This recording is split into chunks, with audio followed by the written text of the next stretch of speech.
Bueno, muy buenas tardes a todos. Quisiera darles la bienvenida a este nuevo acto de la Fundación Euroamérica que organizamos con la Casa de América Latina en Lisboa, con la que venimos colaborando desde hace mucho tiempo, en el marco del convenio que hemos firmado con la Comisión Europea a través de la Dirección General de Asociaciones Internacionales y cuya dirección para América Latina ejerce nuestra buena amiga Yolita Buchkeveichime. Estará representada esta tarde, y muy bien, por cierto, por el jefe de la Unidad México, Centroamérica, Caribe y Operaciones Regionales, Felice Chaqueo. Creo que es una excelente ocasión para poder seguir con nuestro intercambio de experiencias y de buscar puntos de encuentro en estas dos grandes regiones y, sobre todo, buscar elementos donde poder articular la nueva política de cooperación de la Unión Europea hacia la... Así que este es un acto que nos complace particularmente celebrarlo bajo la presidencia portuguesa de la Unión Europea, cuyas prioridades han regido por el lema "Tiempos de actuar", por una recuperación justa, ecológica y digital. Y hemos querido reforzar algunos de los mensajes importantes de esta presidencia portuguesa a través de una serie de actividades y de seminarios que hemos organizado con ellos. Recuerdo muy bien el debate que tuvimos sobre el acuerdo de Unión Europea-Mercosur, un debate importante que esperamos que pueda materializarse pronto en la firma y proceso de ratificación del acuerdo con el ministro de Asuntos Exteriores de Portugal, el señor Augusto Santos Silva, la alianza estratégica entre la Unión Europea y América Latina después de la pandemia, en la que contamos con la secretaria de Estado, Ana Paula Zacarías, y luego también América Latina en la nueva política de cooperación de la Unión Europea, donde contamos con Francisco Andrés, secretario de Negocios Extranjeros y de Cooperación. Y hoy, para hablar de temas de cooperación digital, tenemos el honor de tener con nosotros al secretario de Estado Eurico Brillante, secretario de Estado de Internacionalización, que nos hablará seguro de las consecuencias de la digitalización y, sobre todo, del cable ELA-Link y las repercusiones que tendrá en el ámbito económico, comercial y social entre estas dos grandes regiones. También vamos a poder contar con nosotros al manager country de este proyecto, Rafael Lozano. Por último, quisiera decir que Brasil se ha empleado muy a fondo en todo el tema de la digitalización, no solo en el ámbito privado, sino también en el sector público, con una importante transformación durante estos últimos años, acelerada, lógicamente, por la cuestión de la pandemia y a través de la ambiciosa agenda digital que han desarrollado. Por ello, tendremos el honor de contar con nosotros, con el secretario ejecutivo, Victorio Lísio Goes de Oliveira Meneses, que podrá darnos el punto de vista. Y también quisiera decir que hemos contado en la preparación de este acto con la contribución siempre muy positiva y activa de la delegación de la Unión Europea en Brasil. Quisiera dar también, y por último, y desde luego no por ello menos importante, a la Casa de América Latina en Lisboa, socio de la Fundación Euroamérica, con el que tenemos una magnífica colaboración desde hace mucho tiempo. Así que quisiera agradecer su participación y pasar inmediatamente la palabra al presidente de su comisión ejecutiva, Alberto Laplaine Guimarães. Alberto, cuando quieras. Gracias, José Ignacio. Buenas tardes a todos. Quería saludar en primer lugar la Fundación Euroamérica y también la Comisión Europea, nuestros parceros en este seminario, todavía online. La situación pandémica no se va, se queda, pero continuamos a discutir los temas que interesan y que son importantes en la cooperación entre la América Latina y la Unión Europea. Y saludando también a todos los participantes, yo voy a hablar en portugués, despacio, para intentar que todos me entiendan y con mucho gusto tenemos también esta tarde una asistencia grande de parte de Brasil y por eso voy a seguir mi corta intervención em português. E estava a realçar a participação de responsáveis do Brasil, porque para Portugal o Brasil continua a ser o principal sócio comercial na América Latina, seguido do México. mas com uma alteração estrutural grande no que respeita às trocas comerciais, porque, para além do setor agroalimentar, que tinha uma parte importante de peso nessas trocas comerciais, o Brasil nos últimos anos atingiu um grau muito elevado em termos de digitalização e tecnologia, não só no setor público, como também na esfera privada. E essa transformação foi acelerada durante o período pandémico, através da chamada Agenda Digital, que é uma aposta muito ambiciosa da parte do Brasil. Claro que setores como a construção, a gestão de água, o saneamento, a gestão de resíduos, a mobilidade, são também setores importantes da parte brasileira e de alguns países da América Latina para as empresas portuguesas e europeias. Mas, focando-me um pouco no seminário que estamos neste momento a iniciar, ele foca-se precisamente num dos setores de tecnologia e digitalização, que é uma das prioridades da União Europeia e a cooperação que nesta matéria desenvolve com um país tão relevante como o Brasil e, consequentemente, com os restantes países da América Latina.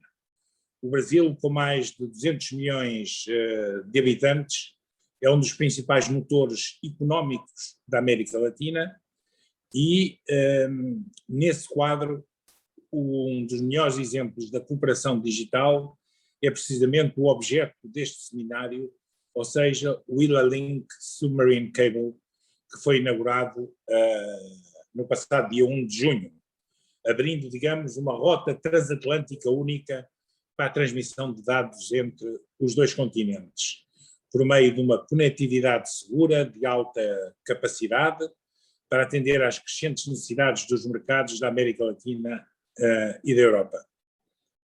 É evidente que esta abertura e a implementação deste cabo vai ter consequências económicas, comerciais e sociais nestas duas regiões e nestes dois conglomerados económicos, e é esse impacto que vamos tratar no seminário de hoje.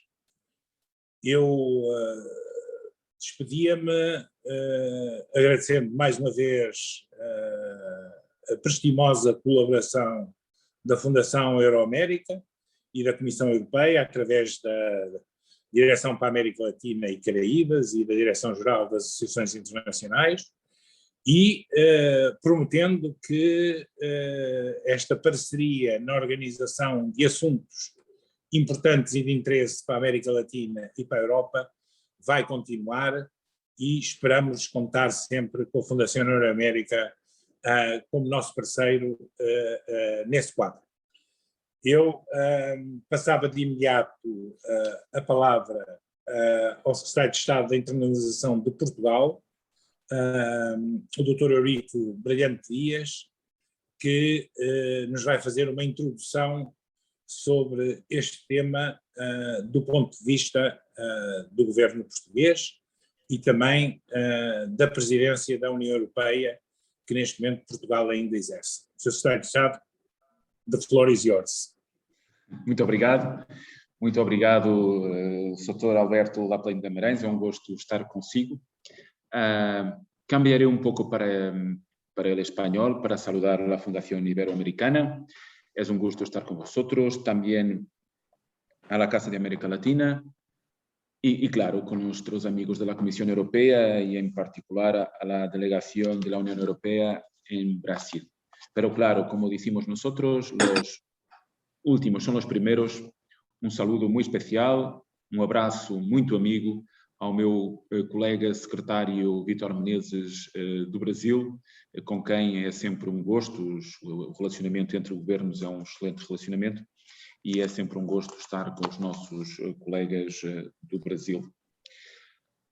Ahora mismo, volviendo al español, solo decir que buscaré hablar portugués, a portugués despacio, alguna duda, alguna cuestión, podré subrayar algún aspecto que no comprendan bien después de mi intervención, claro, pero buscaré hablar en portugués, pero despacio. Yo tengo un conjunto de 3 slides que podremos presentar, que son más puntos de reflexión, son más puntos para seguir mi discurso y no tanto para leer, pero para seguir el discurso y para tener una pauta para seguir, un marco para seguir aquellas que son mis reflexiones durante, creo, los próximos 15 minutos. Volviendo al portugués, entonces. O tema deste webinar, deste seminário, é a transformação digital no Brasil e, a partir daí, as áreas de cooperação com a União Europeia. E, claro, eu procurarei dar uma perspectiva a partir de Portugal, a partir da União Europeia. Seguramente o meu colega e os nossos amigos do Brasil terão a perspectiva a partir do Brasil. E é neste encontro de prioridades políticas que nós encontramos as oportunidades de cooperação e de desenvolvimento em conjunto. Eu talvez começasse com o primeiro slide para vos dar nota do entendimento amplo que nós temos no que diz respeito a esta transformação digital. O que é que significa a transformação digital? Eu, desde o ponto de vista das dimensões dessa transformação digital, devo dizer que nós não temos que perceber que, desde uma forma holística e completa, a transformação digital tem impactos muito diferentes. Eu sublinho 4 dimensões, uma dimensão organizacional nas organizações, também nos governos, na forma como governamos. Nós transformamos processos, e transformamos processos que vão desde o processo de produção até aos processos de interação com fornecedores e clientes. Nós transformamos até a forma como os nossos recursos humanos interagem entre si para produzir e mais tarde entregar um produto aos seus clientes. Eu diria que se altera de forma muito substantiva os modelos de gestão, mas mais adiante veremos também que se alteram muitos dos aspectos dos modelos de negócio, da forma como interagimos com clientes e como trocamos com outros clientes. Uma das questões mais interessantes e que tem vindo a acentuar-se nos últimos anos é uma lógica de alguma despacialização, ou seja, de alterar o quadro das fronteiras dos mercados e a alteração das fronteiras dos mercados, permitindo trocar por via digital não apenas dados, mas acima de tudo suportar a partir da web e a partir da internet, suportar a partir daí as trocas internacionais, abriu um novo espaço evidente de desenvolvimento de modelos de negócio que são muito focados em nichos, em pequenos segmentos de mercado, que acabam por ampliar-se a partir de uma lógica internacional. E por isso, a minha ligação entre os aspectos mais comerciais e esta dimensão internacional ou transnacional dos fluxos de informação, mas que são depois fluxos comerciais e também fluxos comerciais. E claro, deixei a dimensão social para o fim, talvez por deformação profissional, mas é evidente que a transformação digital tem impactos que vão muito para além da forma como fazemos negócios, tem tido impacto na forma como nos relacionamos com os outros e na forma como interagimos na nossa sociedade. E este é um aspecto muito importante.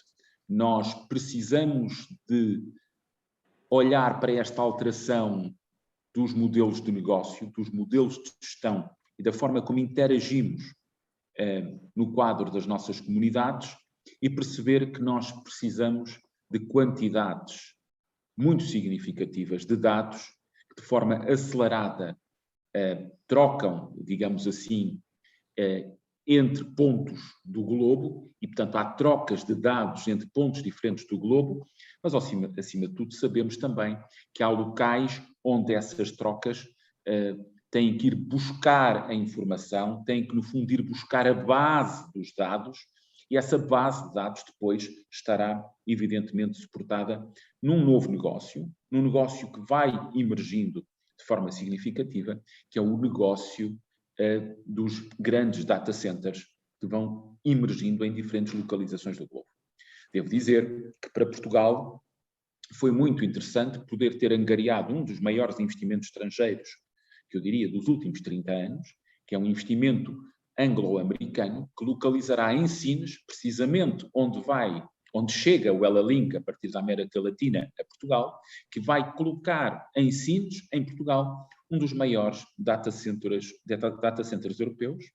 Um data center que, curiosamente, eu acho que não é curiosamente, é mesmo um aspecto central do modelo de negócio do data center, vai ser alimentado por energia renovável, no essencial por energia solar. E aqui somam-se dois aspectos muito importantes. Uma economia de dados, ou a economia dos dados, que floresce, que cresce, que alimenta estes modelos de negócio, estes modelos de gestão e esta nova forma de interação, com forte impacto também na conectividade internacional, como eu dizia, mas depois esta ligação a uma transformação verde, muito focada em compromissos que nós assumimos, não só na União Europeia, mas de forma global. Nunca devemos esquecer que os nossos amigos do Brasil são signatários e firmes signatários do Acordo de Paris.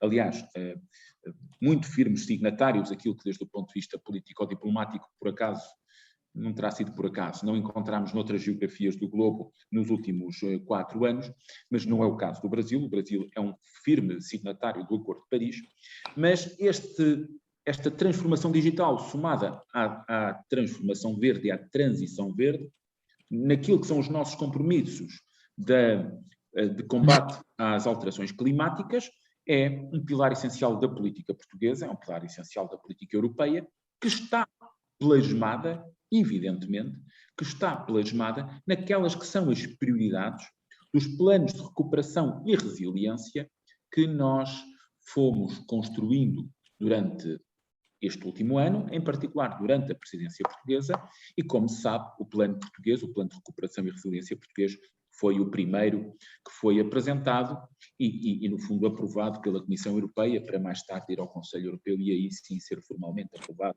pelo conjunto dos representantes dos 27. Neste caso, na formação ECOFIN. Portanto, aquilo que vos digo é que esta transformação digital é uma transformação a que nós assistimos. É uma transformação que tem vindo a ser claramente prioritária no quadro da União Europeia e no quadro da política portuguesa, porque é esta transformação que nos vai permitir desenvolver um conjunto de negócios centrais para aquilo que é a União Europeia e aquilo que é o mercado interno, mas também, evidentemente, alargar esta perspectiva a uma cooperação internacional e a uma cooperação interregional. Dentro deste quadro de cooperação, e eu não me quero esquecer, e já tenho o slide do Ela Link, que evidentemente para Portugal e para os portugueses, a relação com o Brasil, pode ficar aqui no slide do Ela Link, a cooperação com a América Latina é um elemento central. E para os portugueses em particular, mas também para os nossos amigos espanhóis, bem sei, a cooperação entre a União Europeia e a América Latina é nuclear. As relações históricas, culturais, linguísticas, porque reparem, é um prazer estar a falar convosco na minha língua e ser uma das línguas da Ibero-América. Estas relações históricas, políticas e culturais que temos e linguísticas são a base de uma comunidade comum, ibero-americana, mas de uma comunidade que partilha também horizontes de futuro. O Ela Link traz-nos algo que mais tarde os nossos amigos da Ela Link, em particular o Rafael Lozano vai sublinhar, abre-nos aqui uma nova autoestrada para reforçar o posicionamento, ou diria, entre a região América Latina e a região Europeia, para reforçarmos esta ligação e para podermos desenvolver negócios dos dois lados, mas também para desenvolvermos a interação entre as nossas comunidades. O Ela Link é um projeto que nós acolhemos com muito interesse, que teve a possibilidade de ter o seu primeiro-ministro, a Presidente da Comissão Europeia, von der Leyen, também presentes, mas também com a participação do governo brasileiro em Sines, estiveram connosco participando e dessa forma também fazendo com que o Ela Link seja um projeto, e é um projeto entre a América Latina e a União Europeia. É uma nova autoestrada, mas é uma autoestrada que eu gostaria de sublinhar. É uma autoestrada que terá outras soluções, outros cabos que estão a chegar a Portugal, em particular vindos de África, em particular da África Austral. Temos mais 2 casos que chegarão também à zona sul de Portugal e que nos permitem posicionar Portugal muito bem como uma porta de entrada atlântica, não apenas para, naturalmente, as mercadorias, mas neste caso para os dados que permitem a conexão entre a União Europeia e a América Latina. O Ela Link foi um projeto que acarinhamos, mas que é, acima de tudo, um projeto ibero-americano, é, acima de tudo, um projeto entre a União Europeia e a América Latina e que nos vai permitir reforçar os novos modelos de negócio que, de um lado e do outro, podemos desenvolver. Nunca esquecendo, já agora, que este cabo que nos permite acelerar a transformação digital é o cabo que nos vai permitir também ter uma solução sustentável, verde, nesse sentido, sustentável para que possamos também armazenar e difundir dados, e por isso a combinação entre o cabo, o data center e a energia renovável, neste caso fundamentalmente de base solar, é uma combinação que nos permite estar nas 2 transformações, na transformação digital e na transformação verde, e que nos permite colocar Portugal como uma ótima localização para desenvolver a partir daí, também do lado português, modelos de negócio centrados no tratamento de dados e no desenvolvimento de soluções a partir dos dados. Passando ao Brasil, evidentemente não podendo nem querendo substituir-me àquilo que é a intervenção do meu colega secretário Vítor Menezes, porque não o poderia fazer, seria até deselegante da minha parte, mas não quero deixar de dizer que o Brasil e Portugal, como dizia ainda há pouco o presidente executivo da Casa da América Latina, o Brasil e Portugal, pelas relações que têm aqui a oportunidade também de desenvolver um conjunto de áreas novas de cooperação. Foi com muito interesse que estive, por exemplo, ainda há menos de um mês, em Salvador da Bahia, num centro de investigação em Salvador, e onde foi possível discutir a cooperação na área da investigação científica, ligada aos oceanos, mas ligada também ao espaço, e como os oceanos e o espaço estão ligados e relacionados com o combate às alterações climáticas, explorando o projeto que temos, o Air Center, nos Açores, que nos permite, a partir do Atlântico, encontrar um espaço de investigação comum para desenvolver soluções de combate às alterações climáticas e onde eu diria que as amarrações fundamentais dos cabos nos vão permitir chegar à transmissão de dados e ao desenvolvimento de investigação científica e, mais uma vez digo, de modelos de negócio e de modelos de organização descentralizados que nos permitirão aumentar a cooperação com o Brasil e desenvolver algo que para nós é muito importante, e permitam-me este sublinhado, que é ser capazes de continuar com as nossas 2 línguas, com o português e com o espanhol, a produzir ciência, a produzir e a desenvolver cultura e a desenvolver, evidentemente, modelos de negócio que são, evidentemente, frutuosos para ambas as partes. Aquilo que foi possível fazer com o Ela Link, como elemento central para alavancarmos a cooperação na transformação digital com o Brasil, faz-nos ver, a partir desta varanda da Europa, se me permitirem, a partir deste lado ocidental da Península Ibérica, olhar para o Brasil e para os nossos amigos brasileiros, para as suas prioridades políticas, que conheço bem, porque ainda estive no Brasil no fim do mês de maio, como vos disse, olhar para aquilo que tem sido feito e encontrar um grande espaço de cooperação e encontrar um espaço, acima de tudo, que faz com que a União Europeia, muito focada na transformação digital, muito focada na transformação verde, para ter uma economia mais resiliente, mas uma economia mais resiliente aberta, aliás, tem sido sempre a pauta da presidência portuguesa. Não devemos confundir o sublinhado que fazemos quanto à autonomia estratégica central para reforçar a resiliência da economia europeia, não a devemos confundir com proteccionismo e com fechamento. Nós queremos uma autonomia estratégica aberta ao exterior e cooperando, evidentemente, com os nossos parceiros. Não posso deixar de terminar sem sublinhar um último aspecto, e aqui terminarei de imediato, que é o facto da presidência portuguesa ter sido empenhadamente protagonista dos passos necessários, ou na tentativa de darmos os passos necessários, para que o acordo entre a União Europeia e o Mercosul seja um acordo ratificado.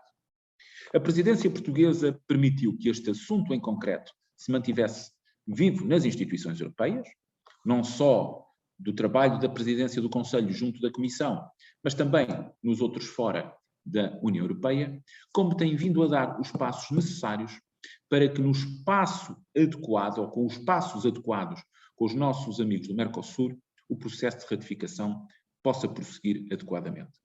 É para nós, europeus e americanos, mas particularmente para os ibero-americanos, algo frustrante ter percebido que durante 20 anos negociámos um acordo e que ao fim de 20 anos chegámos a um acordo e que esse acordo não tem o seguimento político adequado.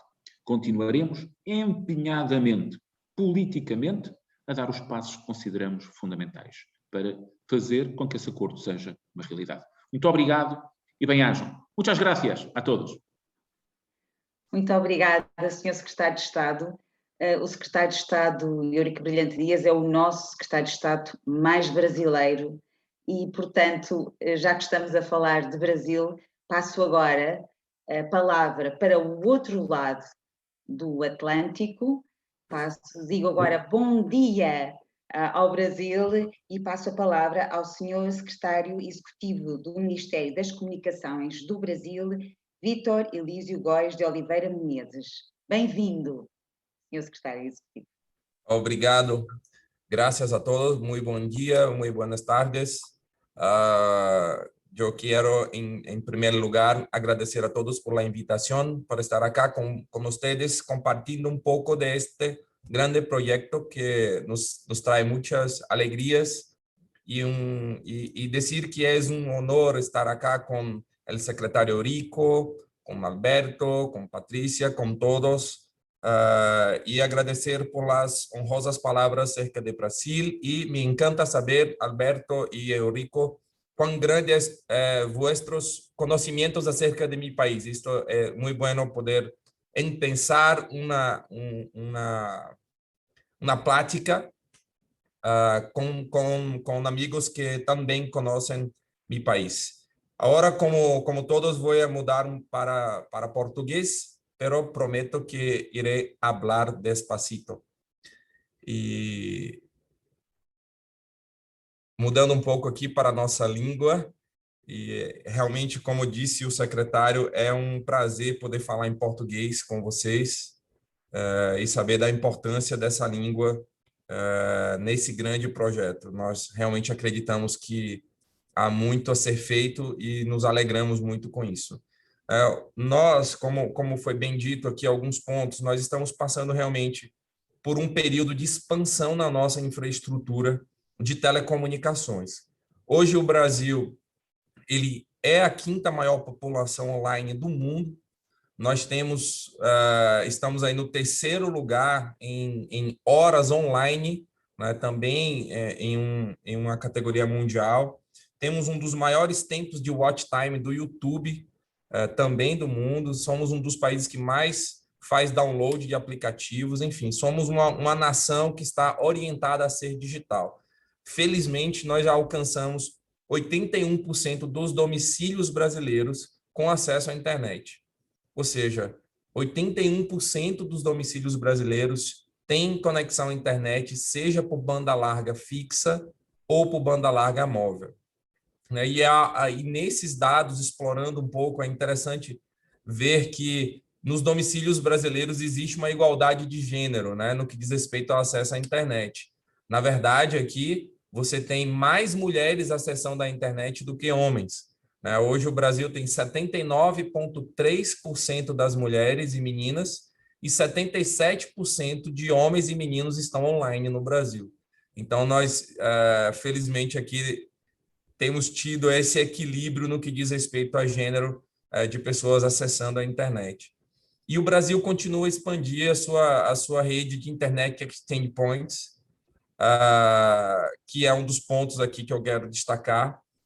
E o EXP de São Paulo, ele é um dos 5 maiores do mundo, né? Nós, tanto em tráfego quanto em número de participantes, nós chegamos aí a ter picos diários de tráfego de mais de 10 terabits por segundo em dados, né? Realmente, aqui na América Latina, esse é um volume considerável de informações.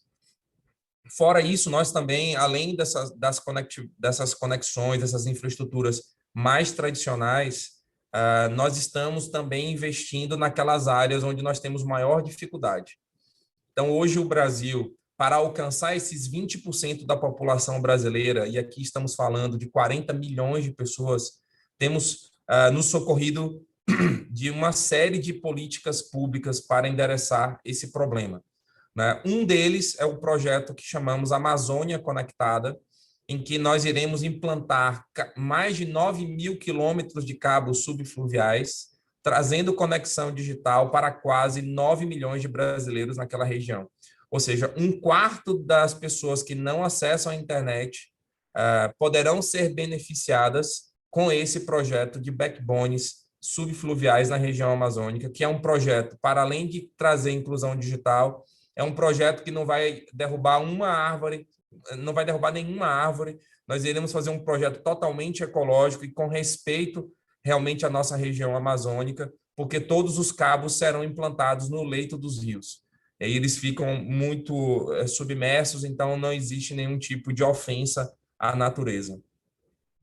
Também estamos utilizando o próprio edital do 5G para levar a internet para toda a população brasileira. Nós colocamos como compromissos do leilão que aqueles que são vencedores, aqueles que são os ganhadores das faixas de frequência, ao invés de pagar dinheiro para o cofre do governo, eles devem fazer investimentos em infraestrutura de conectividade.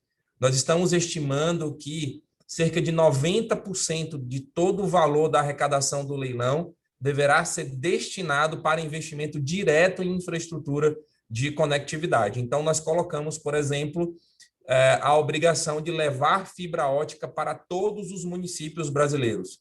O Brasil hoje tem 5.570 municípios, sendo que 4.403, aproximadamente, têm fibra ótica. Mas esses municípios restantes, eles vão entrar agora no âmbito da política pública do 5G para receber backhaul de fibra. Além disso, estamos começando, depois de quase 20 anos, a dar efetividade ao nosso fundo de universalização dos serviços de telecomunicações. Por meio desse fundo, nós pretendemos aplicar alguns bilhões de reais em estrutura de conectividade, agora esse mais voltada para as atividades agropecuárias e também para as atividades de educação conectada. Então, pelo menos 18% do nosso fundo de universalização será destinado para a conectividade em educação e uma outra grande parte será utilizada para conectar o campo, para conectar o agro no Brasil. Como vocês sabem, 1/4 do nosso produto interno bruto advém das atividades de agropecuária. Então, conectar o campo é fundamental para a nossa economia e nós estamos colocando isso como uma grande prioridade. Também estamos utilizando de outras medidas para levar internet a todos, né? Como, por exemplo, estamos aplicando aqui no âmbito da Agência de Telecomunicações o termo de ajustamento de conduta. O Brasil, historicamente, ele tem um processo de fiscalização muito rígido e ele aplica multas de valores muito altos.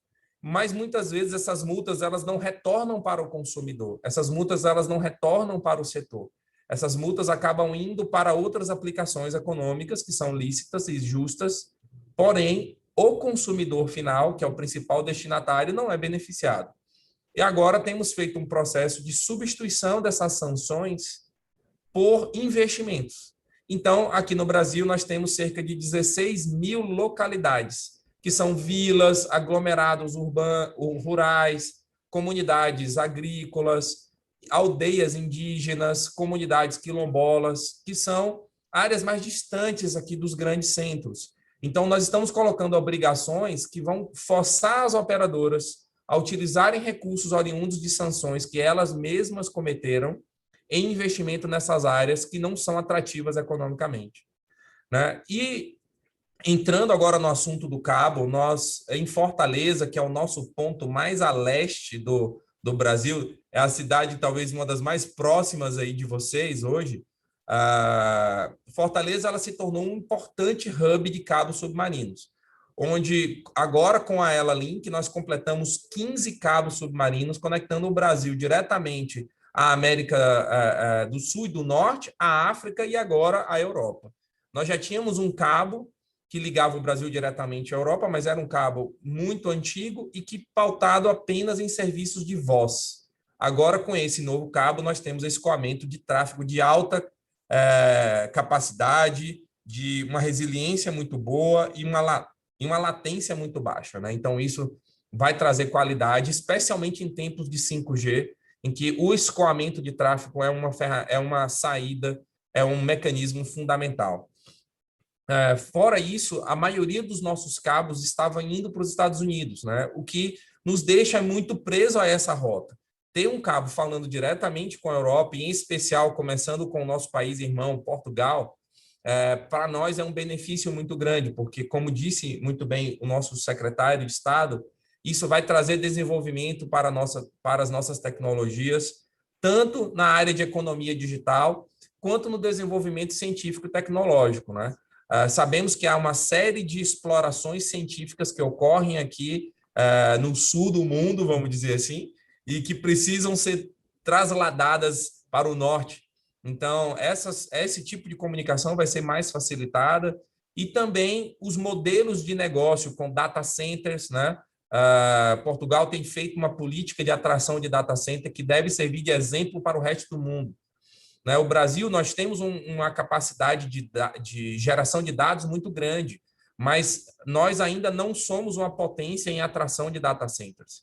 Se você pegar, por exemplo, os grandes serviços de streaming que tem no Brasil, boa parte dos dados que nós acessamos estão nos Estados Unidos. E isso traz uma dificuldade em diversos aspectos, inclusive aspectos judiciais, aspectos de controle, aspectos de compliance, né? Então, isso ter alguns centros de dados mais próximos do país gerador, isso gera efeitos positivos em toda a cadeia econômica. E aí, meus caros, nós temos um diálogo muito importante com a União Europeia, que se chama Diálogo Brasil Digital, onde nós fazemos chamadas de projetos conjuntos e temos apresentado excelentes resultados nessa parceria de desenvolvimento tecnológico. Exemplo disso é um trabalho que nós temos feito para a tecnologia de 6ª geração, que eu sei também que Portugal tem investido, com a Universidade de Oulu, na Finlândia, e uma universidade chamada Inatel, aqui no Brasil, né? Então, há também outros temas de grande potencial para cooperação entre os nossos países em telecomunicações e tecnologias digitais. Por exemplo, as redes abertas de acesso móvel, os famosos Open RANs, né? Então, isso é algo que nossos países podem trabalhar muito juntos nesse sentido. Falei quando estive em Lisboa com o vosso secretário de Transição Digital sobre uma cooperação nesse sentido, e acredito que o Brasil e a Europa eles podem crescer juntos nesse aspecto. O Brasil, nós temos aqui hubs tecnológicos que podem contribuir com parte da rede que a Europa precisa, né? Porque hoje nós estamos na mão de 3 grandes fabricantes e temos ainda uma briga geopolítica que muitas vezes afasta desses fabricantes aí de processos de compra. Felizmente, o Brasil, nós não fizemos nenhum banimento, né? Assim como a maioria dos países europeus, mas nós sabemos que esse é um assunto que sempre está nos rondando. Então, ter o Open RAN funcionando com aplicações diversas, né? E aí digo de diversos fabricantes de diversos países, isso vai trazer também um pouco mais de soberania para as nossas nações. Por último, também existe um projeto de segurança cibernética que é um dos temas do momento, né? Eu gosto de dizer que o 5G ele tem que nascer com segurança cibernética. Não tem como aplicar a segurança cibernética depois. Se nós falharmos no começo, não tem mais volta, não tem mais como corrigir, não tem como trazer aplicações de segurança cibernética no futuro, né? E eu acredito que com esse cabo e com essa parceria que nós temos tido com a União Europeia, abre-se um potencial muito grande de também produzir e disseminar conteúdos digitais de audiovisual em língua portuguesa e em língua espanhola para todas as regiões da América, da Europa, da África e da Ásia, né? E para isso é um pouco do que se chama de economia criativa na economia digital. Acho que é um viés que nós também podemos explorar. Mas para isso é fundamental, como eu falei antes, que esses dados estejam em conteúdos de data centers por meio dos nossos CDNs, localizados em pontos estratégicos. Portugal fez o seu dever de casa, né? Já tem lá um ponto estratégico em Sines, um local muito bonito, inclusive. Parabéns até ao Rafael aí pelo grande trabalho da Elalink no desenvolvimento e na atração, né, desse ecossistema digital aí para a região de Sines. E nós sabemos que é fundamental que tenhamos também data centers estratégicos aqui no Brasil. Em síntese, a gente tem muitas possibilidades de cooperação nesse momento, né, em que se inicia a chamada década digital da União Europeia. Como foi dito na Declaração Ministerial Europeia do dia 19 de março, o cabo Elalink demonstra o valor da cooperação com parceiros estratégicos como o Brasil para aumentar a conectividade internacional em benefício de ambas as partes. E concluindo, meus amigos, eu gostaria de mais uma vez saudar a ativação do cabo submarino Elalink, considerado um gateway digital europeu e um elemento chave da década digital da União Europeia. Esse realmente é um marco muito importante que vai impulsionar nossa parceria e nossos esforços conjuntos no processo de transformação digital de nossas economias, dos nossos governos e da nossa sociedade. Então, muito obrigado. Contem com o Brasil aqui do outro lado do Atlântico, né? Nós queremos cada vez poder cooperar mais, porque sabemos que isso vai beneficiar a todas as nações. Muito obrigado. Muito obrigada, Sr. Secretário Executivo. Realmente uma agenda muito ambiciosa e que vemos que está a ser concretizada e que em breve, em muito pouco tempo, vamos ter bastantes resultados desse lado do Atlântico. Por agora, eu despeço-me do Sr. Secretário de Estado, Eurico Brilhante Dias. Muito obrigada por ter estado connosco até agora. Obrigado. Muchas gracias a todos. Foi um gosto. Cumprimentos a todos. Muito obrigado. Sei que tem uma agenda a seguir e muito apertada. Muito obrigada. E passamos à hora, despeço-me também do meu orador, e voltamos para este lado do Atlântico. Não ficamos de novo no Brasil, porque estamos com Elalink, e vou dar la bienvenida a Rafael Lozano, Country Manager de Elalink no Brasil, que será a pessoa que nos vai explicar tudo sobre o cabo mais famoso do mundo. Rafael, esperamos pela tua comunicação. Bom, muito obrigado. Vou começar ao contrário que meus colegas. Vou começar agradecendo à Fundação Iberoaméricas pelo convite. Obrigado também aos secretários de Estado, tanto do Brasil quanto de Portugal, pela participação e o interesse no nosso cabo. Mas agora eu vou a cambiar a língua espanhola para contribuir un poco mejor a que en todo el mundo nos entendamos. Hablaré también despacio para que los colegas brasileños y portugueses también sean capaces de entenderlo perfectamente. El cable Elalink, aunque ahora es cuando es conocido, tiene una vida de hace 10 años. Él fue idealizado hace 10 años y a lo largo de estos años ha tenido muchas idas y vueltas y ha sido muy incentivado tanto por los escándalos de Snowden por la NSA, de aquellos espionajes que está realizando América, y al mismo tiempo por la necesidad, como bien comentaba Víctor Meneses, secretario Víctor Meneses, de que en aquella época, en 2015-2016, Brasil solo estaba conectado al resto del planeta a través de América del Norte, se vio una oportunidad muy interesante de conectar Europa con América Latina, dos colaboradores de negocios muy potentes.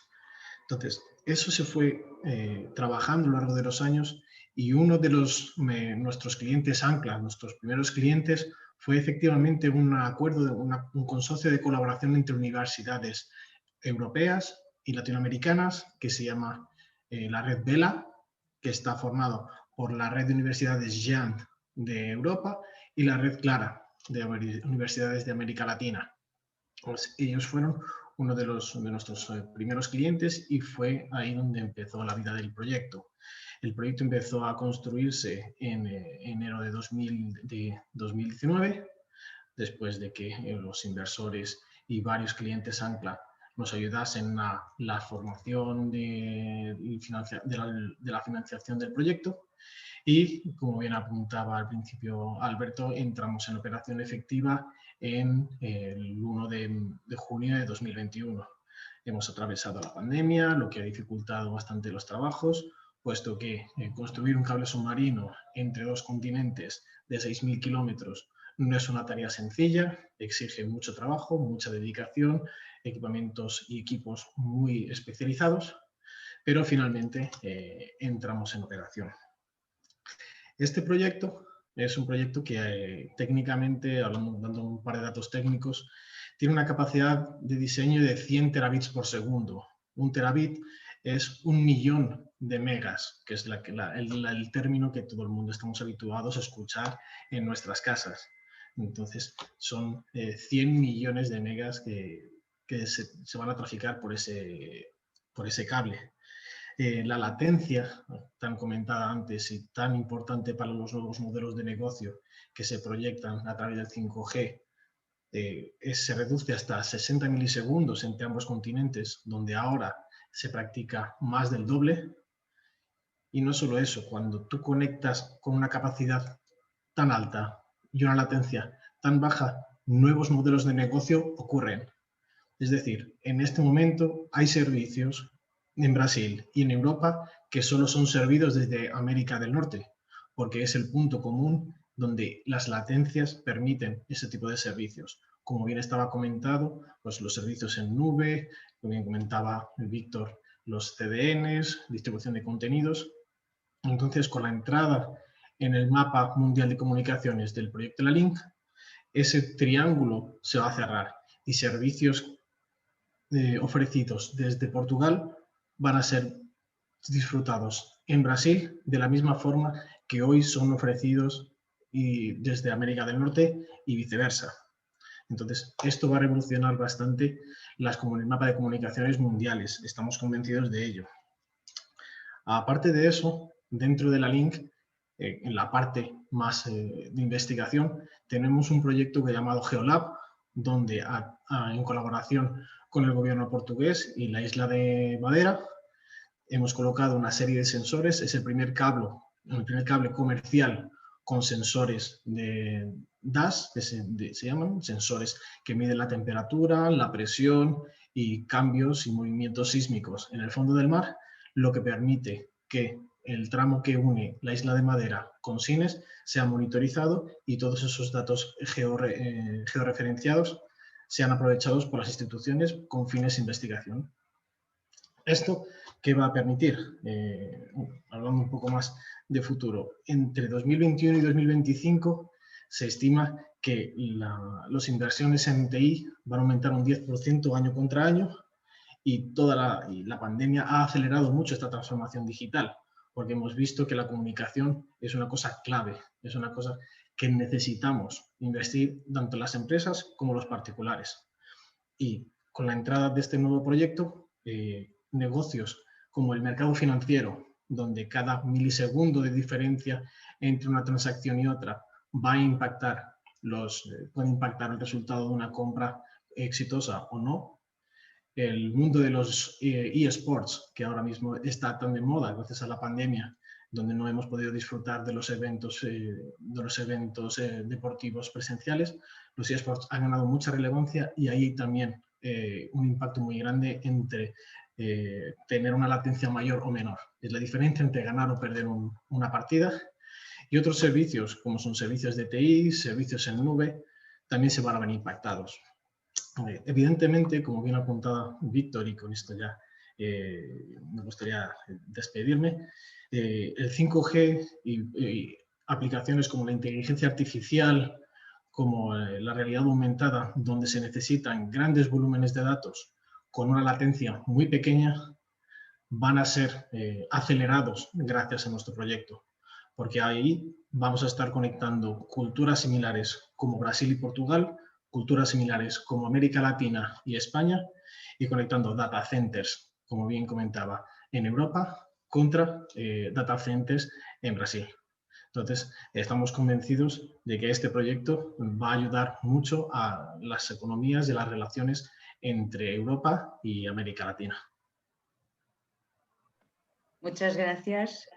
Y ahora seguimos en español, en mi portuñol, mi mejor portuñol, y vamos a seguir con la visión de la Comisión Europea. Tuvimos Portugal, Brasil, la parte más tecnológica con Rafael, y ahora seguimos con Perice Zaccheo, perdone, jefe de Unidad de México, Centroamérica, Caribe y Operaciones Regionales de la Comisión Europea.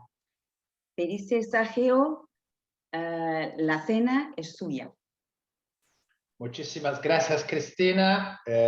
Muy bien pronunciado. Felice Zaccheo, poco como saqueo en español sería, pero muy buenos días, muy buenas tardes a todos y a todas. Es un placer, un honor estar aquí y aún más ahora, como has dicho tú, sabiendo que es el cable más famoso del mundo, es un honor más grande de estar ahí. Y escuchaba... Lo siento que llegué un poco tarde, pero tuve la oportunidad de escuchar las palabras de Víctor y la explicación de Rafael, que son muy importantes. Es verdaderamente un placer estar en esa reunión con todos ustedes en nombre de la Dirección General de Asociaciones Internacionales de la Comisión Europea. Y quiero decir que es muy importante ese nuevo título de nuestra Dirección General, que ha cambiado desde hace poco, porque Asociación Internacional es al centro de nuestro trabajo, es el núcleo de nuestro esfuerzo, es fundamental para que nosotros como Europa podemos contribuir a un mundo mejor en el marco geopolítico, porque es entre alianzas, entre asociaciones que se hacen las cosas mejores. Los hemos visto porque nuestra larga relación con América Latina y el Caribe es una historia de éxito. Por este motivo celebramos hoy uno de los programas más exitosos que tenemos, ¿no? La cooperación con Brasil, el logro de la finalización del cable submarino de 6.000 kilómetros de longitud. Ha explicado muy bien Rafael la importancia, pero quiero subrayar que Yalink está conectando nuestros dos continentes, prometiendo una gran cantidad de oportunidades. Al forjar asociaciones digitales internacionales, la Unión Europea aspira en primer lugar a garantizar que la tecnología funcione para todas las personas, porque no tenemos que dejar a nadie atrás. En segundo lugar, que las economías sean justas e inclusivas. Y tercero, que nuestras sociedades sean abiertas, democráticas y sostenibles. Garantizando todo eso por todas las poblaciones. La región de Latinoamérica y quiero decir también del Caribe representa un modelo de esas aspiraciones, compartiendo la mayoría de los valores de la Unión Europea. El cable transatlántico de fibra óptica creo que es una ¿cómo podrías decir? Es un ejemplo poderoso, muy claro, visivo, ¿no? De los estrechos vínculos que tenemos y la amistad entre Brasil y la Unión Europea. Tiene un valor geoestratégico, lo que nos permite estar más conectados que nunca. El programa Bella es un excelente ejemplo de nuestra cooperación, a través de la cual la Unión Europea confinancia con el Brasil el cable de Alink. La inauguración de este cable es el resultado concreto de nuestra asociación y verdaderamente agradecemos al ministro Pontes para ser estado hasta Sines en Portugal por el evento tan importante en el pasado 1 de junio. Bella es un ejemplo de cómo la agenda política se traduce en un programa concreto que va a beneficiar a ambas partes, ¿no? Cumples las promesas políticas de asociar aún más, de acercar aún más la Unión Europea en la región. Bella tiene un potencial enorme de transformación en educación, seguridad, salud, medio ambiente. Con él, los investigadores y los trabajadores en servicios de emergencias de ambos continentes podrán abordar las emergencias climáticas que son tan, digamos, importantes ahora y lo pueden hacer con un acceso fiable y de alta velocidad a los datos vitales de observación terrestre del sistema Copérnico, que es una otra estrella que tenemos nosotros y que seremos orgullosos de meter a disposición. Estimamos que la dimensión que tiene ese programa, o sea, aproximadamente 12.000 instituciones, 65 millones de personas se beneficiarán de ella. Y son ahora parte de un área de común de innovación e investigación entre la Unión Europea y la América Latina. Quiero destacar, por ejemplo, que el informe Leo, Perspectivas Económicas de América Latina 2020, que se centró en la transformación digital para una mejor reconstrucción, sobre todo después ahora es aún más importante en este periodo de crisis que ojalá estamos sobrepasando rápidamente. Este informe mostró claramente que tenemos mucho que aprender unos de otros, ¿no? Las dos regiones. Del lado de la Unión Europea, nuestra esperanza con el mercado único digital podría ofrecer un valioso ejemplo. Europa está avanzando para hacer de esta nuestra década digital mediante las inversiones en la ciencia, en la tecnología e innovación. ¿Y no es acaso que una de las prioridades que tenemos en de la Comisión actual? Utilizaremos la digitalización como medio para promover la solidaridad, la prosperidad y la sostenibilidad. Y no solo entre los Estados miembros de la Unión Europea. Por eso tenemos este tipo de alianza. Nos parece primordial que la digitalización quede centrada en los individuos y la protección de sus derechos y valores, que tenga un enfoque centrado en el ser humano, aún siendo, digamos, una innovación muy importante.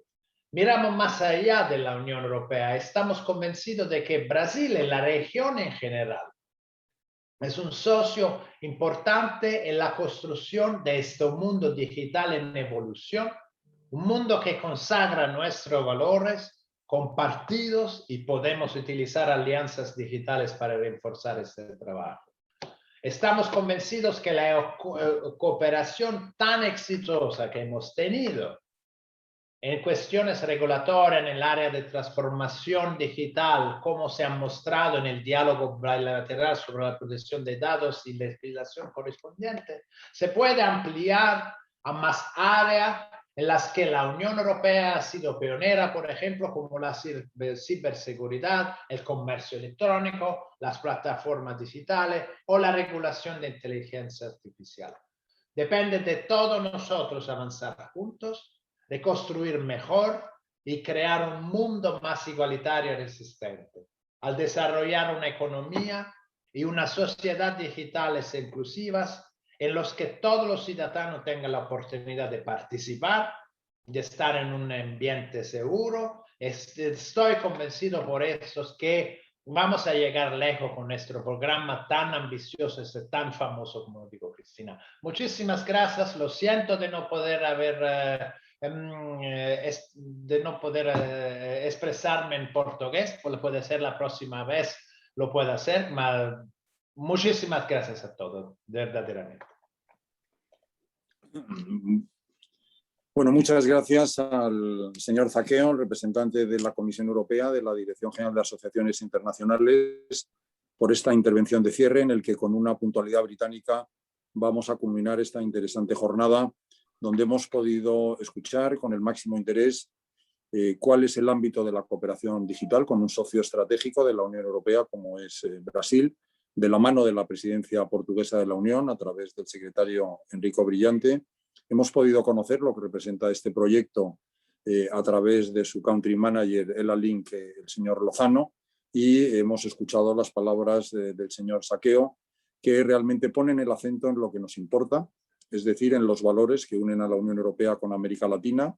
Nosotros favorecemos, como ha dicho el secretario de Estado, toda una serie de acuerdos que van desde la asociación política, la cooperación económica y la cooperación al desarrollo, en la nueva visión que la Comisión Europea y la Dirección General de Asociaciones Internacionales está impulsando para tomar en consideración los nuevos factores, no solamente la lucha contra la desigualdad y la pobreza, sino la cohesión territorial, el tema de la alianza digital, que ha quedado claro en esta jornada, que es un elemento fundamental que va a marcar la línea entre los ganadores y los perdedores.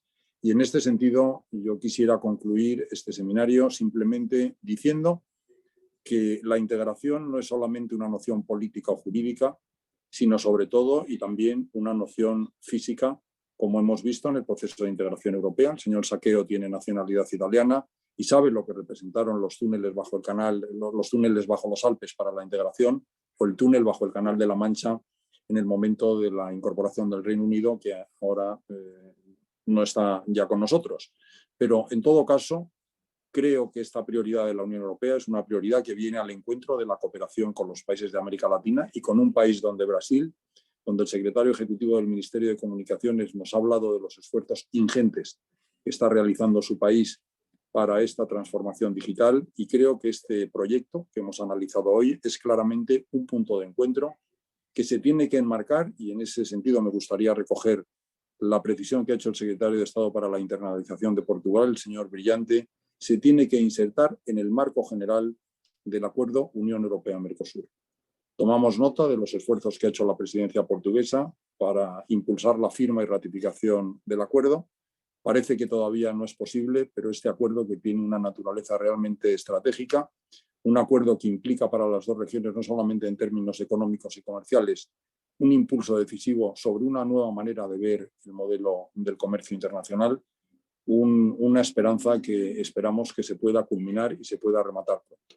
Agradezco a todos los participantes, a Cristina por haber moderado este coloquio, al secretario ejecutivo Víctor Meneses del Ministerio de Comunicaciones de Brasil, a Rafael Lozano, Country Manager del proyecto ELA-Link, y por supuesto el señor Zaqueo, que ha tenido una intervención muy bien ubicada y muy bien posicionada en relación con los valores que defiende la Unión Europea, y por supuesto a nuestro amigo y socio, el presidente del Comité Ejecutivo de la Casa de América Latina en Lisboa, Alberto Laplanaide, al que le agradezco también su colaboración en la organización de este seminario. Muchísimas gracias a todos y espero que podamos repetir encuentros como este, que son realmente muy satisfactorios y que ponen de manifiesto realmente las potencialidades y la riqueza del conjunto de Estados miembros de la Unión Europea con nuestros amigos latinoamericanos. Muy buenas tardes a todos y muchas gracias por su aportación y por su presencia.